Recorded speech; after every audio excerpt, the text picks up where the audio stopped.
Hello दोस्तों, नमस्कार। Welcome to this video. उम्मीद करता हूं आप सब बहुत बढ़िया होंगे। तो साथियों, आप सबके 6 विषयों के एग्जाम्स जेआईसी एलटी ग्रेड के फाइनली कंप्लीट हो चुके हैं। अब जिन साथियों के एग्जाम्स हैं वो जनवरी में है, 17 से लेकर के 24 के बीच में। तो इन एग्जाम्स से आप सभी साथियों को बहुत कुछ सीखने के लिए है। तो इस वीडियो के माध्यम से इन्हीं सब बिंदुओं पर हम बात करेंगे कि अब बचे हुए दिनों में जिन बचे हुए विषयों के एग्जाम्स हैं उनको कैसे तैयारी करना चाहिए, किस रणनीति को लेकर के आगे बढ़े, जिससे इन गलतियों से जो एग्जाम्स अभी हुए हैं इनमें जिन साथियों ने जो गलतियां करी है उनसे सीख करके आप अपने एग्जाम में बेहतर परफॉर्मेंस कर सकते हैं। सबसे पहली चीज मैं आप लोगों को बताना चाहूंगा मित्र, सबसे पहला काम करिए, आप इन 6 विषयों के जो पेपर्स हुए हैं इनको आप एक बार जरूर उठाइए, जरूर देखिए। आप यूट्यूब पर देखिए या तमाम जो मैंने ग्रुप बनाया हुआ उसमें मैंने भेज दिया है। आप यहां पर पेपर को देखेंगे तो हालांकि वो आपके विषय का पेपर नहीं है, आपको कम समझ में आएगा, लेकिन चीजों को, क्वेश्चंस को देखने के बाद उसके लेवल का एक बार आपको अंदाजा जरूर होगा। और बहुत सारे पेपर का विश्लेषण यूट्यूब पर ऑलरेडी हुआ है, तो जिससे आपको एक चीज को स्पष्ट समझने में मदद मिलेगी कि जो ये पेपर्स हुए हैं इनमें बहुत ज्यादा पैटर्न में बदलाव नहीं हुआ है। जी हाँ, बहुत माइनूर अंतर है, 19-20 का अंतर है, जो कि आपके लिए बिल्कुल भी मायने नहीं रखता है। तो अब अगर हम बात करें, आपके चाहे जीएस वाला पोर्शन हो चाहे आपके सब्जेक्ट वाला पोर्शन हो, आपको उसी तरीके से मेहनत करना है जिस तरीके से पहले आपको आपने एग्जाम्स दिए हुए हैं या आपने एग्जाम्स को देखा हुआ है, उसी लेवल से आपको आगे बढ़ना है, आपको तैयारी करना है। अगर मैं बात करूं सबसे पहले जीएस की, तो जीएस के लिए आपने देखा यार प्रीवियस ईयर क्वेश्चंस की भरमार है, जो मैं ऑलरेडी आप लोगों को बहुत बार इस बात को लेकर के आश्वस्त करता आया हूं कि प्रीवियस ईयर सॉल्व करो। देखो यार, मैं बार बार ये बात कहता रहता हूं कि आपका सिलेक्शन आपका सब्जेक्ट दिलाएगा, जीएस की नैया पार कराएगा आपका प्रीवियस ईयर। जी हां, सिलेक्शन आपको आपके सब्जेक्ट, देखो सिलेक्शन सब्जेक्ट से इसलिए मैं कहता हूं सब्जेक्ट एक है आपका और वो भी सीमित है, ठीक है, उसमें एक दायरा है कि हाँ आपका इतने इतने पार्ट हैं, ये सिलेबस का पार्ट। जीएस तो यार अनंत है, क्या पढ़ोगे आप, क्या छोड़ोगे आप, 30 क्वेश्चन है, छोड़ भी तो नहीं सकते।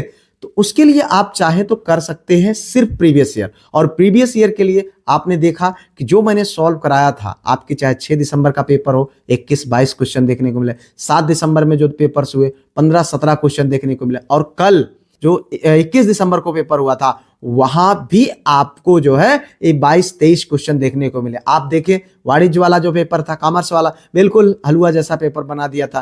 तो यहां पर ऐसी बात नहीं है कि ये जो है मतलब कुछ नई बात है आपके लिए। अब सब सिर्फ टफ पेपर बना करके रखे गए हैं, अब आपको सिर्फ टफ क्वेश्चन दिए जाएंगे। क्योंकि मैंने देखा, 1-2 कमेंट देखा तो उसमें मुझे लगा कि सर अरे सारे आते हुए क्वेश्चन तो यही आ गए, अब मेरे लिए क्या बचा। अरे नहीं भाई, आपके लिए बहुत सारे क्वेश्चन बचे हैं जो आपने तैयार किया है और जो रेगुलर आप प्रैक्टिस करते आए हैं, प्रीवियस ईयर सॉल्व करते आए हैं, जो मैंने पीडीएफ ग्रुप बनाया है उसमें जुड़े हुए हैं, पीडीएफ से आप रिवीजन कर रहे हैं, बहुत सारे क्वेश्चन अभी बात की हैं और उन्हीं क्वेश्चंस में आपको देखने को मिलेगा। तो घबराने की जरूरत नहीं है, जीएस के लिए बिल्कुल निश्चिंत रहें, आप प्रीवियस ईयर सॉल्व करिए। किताबों में गलतियां हैं, इसीलिए मैं पीडीएफ ग्रुप को आपको कहता हूं ज्वाइन कर लीजिए। प्रैक्टिस पूरी वीडियो बनी हुई है, चूंकि आप उतना समय नहीं है तो आप वीडियो तो देख नहीं सकते हैं सारा, इसलिए आप पीडीएफ से सारी चीजों को रिवीजन कर लीजिए। मन करे तो प्रिंट निकाल लीजिए, मन करे जैसा आपको अच्छा लगे आप उस तरीके से कर सकते हैं। अब अगर हम बात करें आपके सब्जेक्ट वाले पोर्शन पर, देखो यार ये आपके लिए निश्चित तौर पर अंतिम अवसर है। जी हाँ,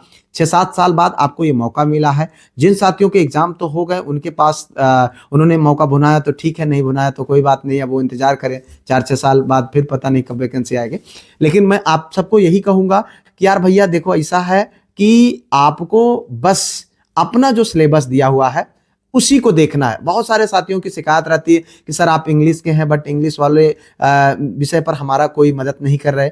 मित्र, मैं आपकी मदद हमेशा करने के लिए तैयार हूं। आपके कोई क्वेश्चंस हैं आप मुझसे बात करिए, मैं आपको हर तरीके से बात करूंगा। लेकिन मुझे लगता है कि जो आपकी समस्याएं हैं समराइज करके मैं हर वीडियो के माध्यम से आप लोगों से चर्चा करता रहता हूं।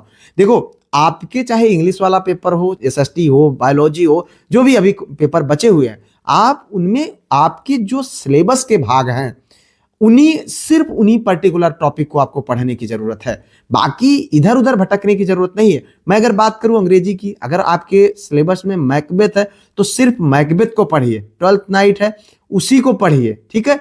आप विलियम शेक्सपियर के अन्य क्रिएशंस को पढ़ने की आपको जरूरत नहीं है। इसी बात को लेकर के आप सबके बहुत ज्यादा सवाल रहते हैं कि सर या संबंधित राइटर से आप बहुत, देखो यार, मैं जो एलटी ग्रेड का सिलेबस है उसको बहुत अच्छे से मैंने देखा है, मैंने पास किया है, परीक्षाएं दी, पढ़ा है, तो मुझे बहुत अच्छे से आप इस बात का अंदाजा है कि जो वहाँ की जो उस सिलेबस की जो खूबसूरती है उसकी सबसे बड़ी, देखो आप उसको देखेंगे तो एक पेज में पूरा लिखा हुआ है अंग्रेजी का सिलेबस, और ये देखने के बाद आधा आदमी तो डर जाएगा, अरे दादा इतना पेपर, इतना कैसे हम पढ़ेंगे। नहीं, आप सोच कर देखो, टीजीटी में जो है आपको सिर्फ एक लाइन में लिख दिया जाता है कि विलियम शेक्सपियर, बस पढ़ो पूरा विलियम शेक्सपियर 37 प्लेज, पढ़ो पूरा उनका जो है सोनेट, ड्रामा जितने भी हैं, आप उनकी लाइफ क्रिएशन सब कुछ पढ़ो।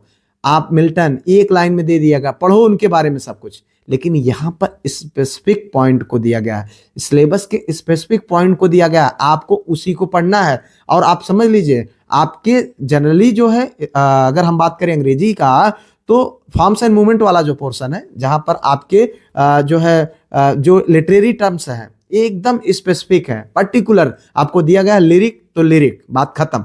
ऐसा नहीं है कि लिरिक दिया हुआ है तो कुछ और पूछाएगा, सोनेट दिया है तो सोनेट ही आपको पढ़ना है, जितना दिया है उतना पढ़िए, उसी से आपकी नैया पार हो जाएगी। और एक चीज जान लीजिए, बहुत आसान है, आपको प्रीलिम्स पास करना बहुत बहुत आसान है, कुछ भी आपके लिए मुश्किल नहीं है, बशर्ते आप अपने आप पर भरोसा रखिए, रेगुलर बेसिस पर मेहनत करते जाइए, प्रैक्टिस करते रहिए। देखो अभी क्या हो रहा है कि आप अगर प्रैक्टिस नहीं कर रहे हैं तो ये भी बहुत बड़ी गलतियां हैं। जो एग्जाम्स हुए हैं, जिन साथियों ने एग्जाम दिए, उन्होंने इस बात को बताया कि सर गोला भरने में गलतियां हुई हैं, एग्जाम में क्वेश्चन को अटेम्प्ट करने में प्रॉब्लम हो रही है, सॉल्व करने में ज्यादा समय लग रहा है।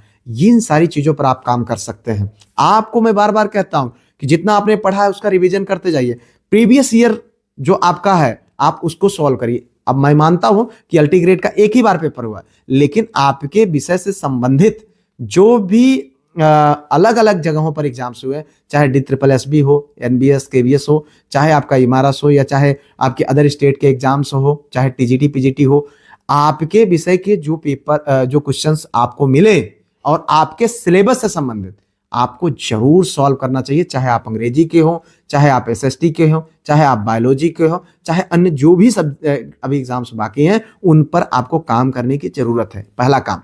दूसरी चीज, आप नियमित तौर पर एक प्रैक्टिस सेट जरूर सॉल्व करिए। जिन क्वेश्चन में आपको जहां भी डाउट लगे उस पर आपको काम करने की जरूरत है, और रिलैक्स रहिए, फ्री माइंड से रहिए। बहुत अच्छा अवसर है, अभी बहुत पर्याप्त समय है, आप चाहेंगे तो अपने एग्जाम में बहुत अच्छा कर सकते हैं, बशर्ते जो समय आपका बचा हुआ है उसका आपको सही तरीके से इस्तेमाल करना है, सही तरीके से उस पर काम करना है, जिससे आप अपने एग्जाम में एक अच्छा और बेस्ट परफॉर्मेंस करके आए। अब आपको मैं एक चीज बता रहा हूं, वही चीज को आपको फॉलो करना है, उसी बात को आप अपने दिल में बिठा कर रख लीजिए। भीड़ से मत डरिए, सिर्फ और सिर्फ आपका कंपटीशन आपसे है। बड़े मुश्किलों से आपके पास अवसर आया है, इस अवसर को भुनाने में कोई भी कोर कसर आप मत छोड़िए। ये आपका कंपटीशन सिर्फ आपसे, किसी भीड़ से, किसी और से, किसी अन्य चीजों से देख करके आपको डरने, घबराने या किसी भी तरीके से इधर उधर भटकने की जरूरत नहीं है।